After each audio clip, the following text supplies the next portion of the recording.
এই মুহূর্তে কি পশ্চিমবাংলার রাজনীতি যারা একা থাকেন, সিঙ্গেল বা অবিবাহিত, তাদের হাতে? রাজনীতিটা এখন ফুল টাইম জব হয়ে গেছে, নাহলে আপনি সফল হতে পারবেন না। সবসময় যদি পাবলিকের জন্য অ্যাভেলেবেল তাহলে সোসাইটি আপনার পরিবারের জন্য অ্যাভেলেবেল কী করে হবে? যারা সফল তারাই হচ্ছেন যারা হয়তো এই ধরনের সিঙ্গেল আছেন।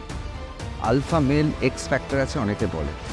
আমি আমাদের অফিসেই বলছি, এই যে আপনি আসবে শুনে দেখেছেন প্রমীলা বাহিনী পুরো রয়েছে। এটা হতে পারে দিলীপদা যে আপনি কখনো প্রেমে পড়েননি বা আপনার প্রেমে পাগল হয়ে যায়নি? শুনুন, আমি কেউ হয়তো পড়ে গেছে, আমি জানি না সেটা। এই মুহূর্তে কি পশ্চিমবাংলার রাজনীতি যারা একা থাকেন, সিঙ্গেল বা অবিবাহিত, তাদের হাতে? একদিকে আপনি রয়েছেন, মাননীয় মুখ্যমন্ত্রী মমতা বন্দ্যোপাধ্যায়, বিরোধী দলনেতা শুভেন্দু অধিকারী। কোথাও কি মনে হচ্ছে পলিটিক্সের ক্ষেত্রে যেহেতু একটা বিরাট সময় দিতে হয় জীবনের, একা থাকার একটা সুবিধা আছে? পশ্চিমবঙ্গে নয়, ভারতের রাষ্ট্রপতি হয়েছেন এপিজে আব্দুল কালাম, প্রধানমন্ত্রী অটল বিহারী বাজপেয়ী, প্রধানমন্ত্রী নরেন্দ্র মোদী, আর রাজ্যে তো মুখ্যমন্ত্রী থেকে আরম্ভ করে। এটা ঠিক যে রাজনীতিটা এখন ফুল টাইম জব হয়ে গেছে, নাহলে আপনি সফল হতে পারবেন না। মানুষের ডিমান্ড বেশি, লোকের জাগরুকতা বাড়ছে বলে লোকে চায়ও, আশাও করে আপনি সবসময় অ্যাভেলেবেল থাকুন। তো সবসময় যদি পাবলিকের জন্য অ্যাভেলেবেল তাহলে সোসাইটি আপনার পরিবারের জন্য অ্যাভেলেবেল কী করে হবেন? বাড়ি পরিবারের তো ফুল টাইম কাজ, উপরের জন্য সময়টা বাদ দিয়ে। সেই জন্য যারা সফল তারাই হচ্ছেন যারা হয়তো এই ধরনের সিঙ্গেল আছেন, বা যারা রাজনীতি করতে এসেছিলেন আর ঘর সংসার করার সুযোগ পাননি, এই করতে করতে সময় চলে গেছে। এটাও হতে পারে সমাজের জন্য। কোথাও বোধহয় সঙ্ঘে যারা অবিবাহিত তাদেরকে একটু বেশি গুরুত্ব দেওয়া হয় প্রথম থেকেই। না, সঙ্গের দুটো সিস্টেম আছে।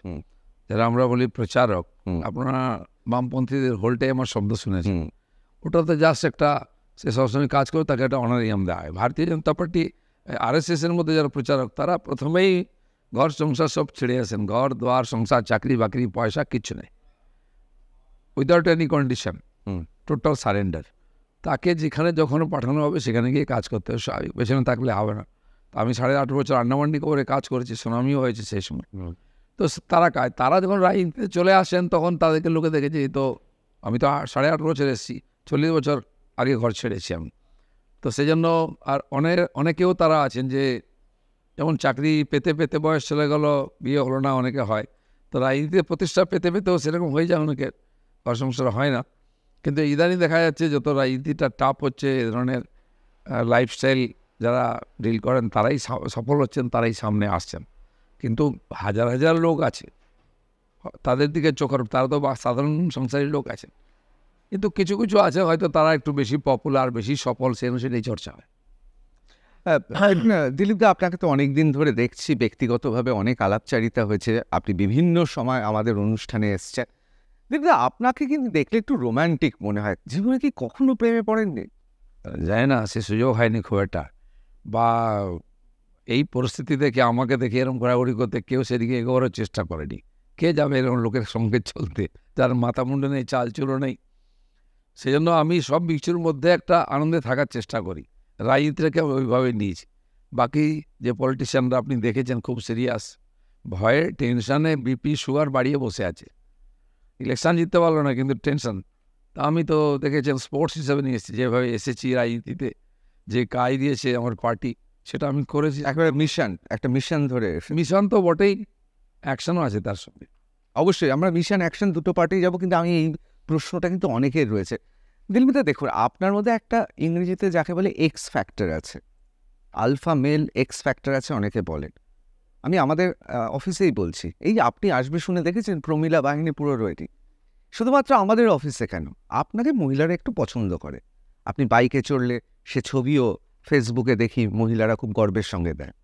এটা হতে পারে দিলীপদা যে আপনি কখনো প্রেমে পড়েননি বা আপনার প্রেমে পাগল হয়ে যায়নি? শুনুন, আমি কেউ হয়তো পড়ে গেছে, আমি জানি না সেটা।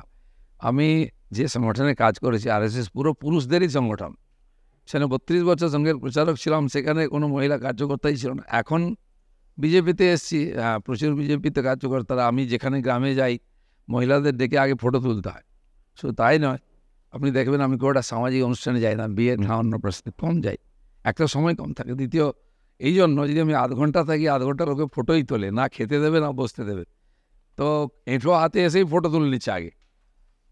ঠিক আছে, আজকাল আমি সেই লোকটাকে খুঁজছি যে মোবাইলে ক্যামেরাটা দিয়েছে, যার জন্য এত ঝামেলা। এখন এটা ফ্যাশন হয়ে গেছে। আগে দেখা হলো লোকে বলতো চলুন একটা চা হয়ে যাক, সিগারেট হয়ে যাক, এখন বলছে একটা সেলফি হয়ে যাক। তো সেলফি সবার কাছ থেকে নিতেই হবে।